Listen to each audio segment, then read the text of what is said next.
مسلسل واحد وتلفزيون 14 بوصة وبطل ب8 جنيه. رمضان بقى مليان مسلسلات أكشن ودراما وكوميدي ولما حوالين الشاشة، وحكاية بدأت بمسلسل واحد هتعرفوها هنا في حكاية وعلامة. قبل ما يبقى فيه ماراثون رمضاني ونجوم وبوسترات، كانت العيلة كلها بتتجمع بعد الفطار حوالين الراديو تسمع المسلسلات، تستنى الفوازير، لحد ما التلفزيون جه وغير شكل حياتنا. سنة 1960 التلفزيون المصري بدأ الإرسال بشاشة 14 بوصة، بدأت في القهاوي والناس واقفة مبهورة، وبعدين دخل البيوت واحدة واحدة. لكن امتى بقى أول مسلسل رمضاني اتعرض في التلفزيون؟ سنة 1962 المخرج نور الدمرداش، وبالمناسبة ده اللي قدم دور صلاح في فيلم الحلوة لسه صغيرة صغيرة على الحب، وزوج كريمة مختار ووالد الإعلامي معتز الدمرداش. المخرج نور الدمرداش فكر يعمل مسلسل تلفزيوني اسمه هارب من الأيام، وقال هيجيب فريد شوقي لأنه كان بطل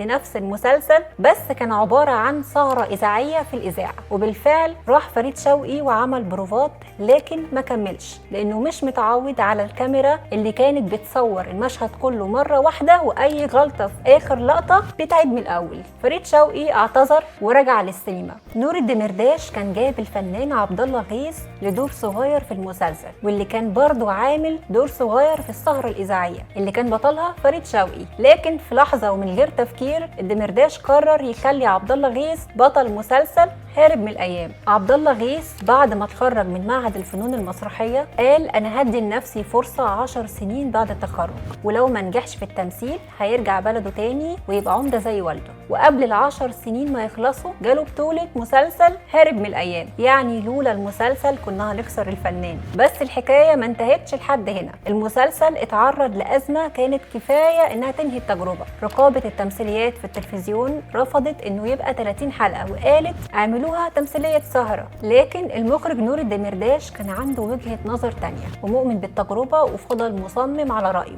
المسلسل قصة الأديب ثروت أباظة، والسيناريو والحوار فيصل ندى، وكان وقتها لسه طالب في الكلية. كان بيكتب حلقة كل أسبوع ويصورها مرة واحدة، وأجره كان 16 جنيه في الحلقة. أما عبد الله غيث بطل المسلسل كان بياخد 6 جنيه بس. شفت ازاي مع انه بطل؟ وحسين رياض اللي قدم دور العمدة كان بياخد اكتر من 40 جنيه بس. برضو المسلسل كان مليان نجوم: توفيق الدقن، محمود الحديني، مديحة سالم، سعيد ابو بكر، سناء جميل، سمير صبري، سعيد صالح في اول دور ليه. والمسلسل حقق نجاح في الوطن العربي كله، وساعتها التلفزيون ما كانش منتشر قوي، كانت القهاوي بتشتريه كنوع من الترفيه على الناس، والناس كانت بتاخد كراسيها وتنزل تتفرج من البيت لحد ما القهاوي رفعت شعار كامل العدد. والحكاية لسه ما خلصتش. في سنة 1965 القصة نفسها اتحولت لفيلم بنفس الاسم هارب من الأيام، وقام ببطولته فريد شوقي اللي كان رافض المسلسل في الأول.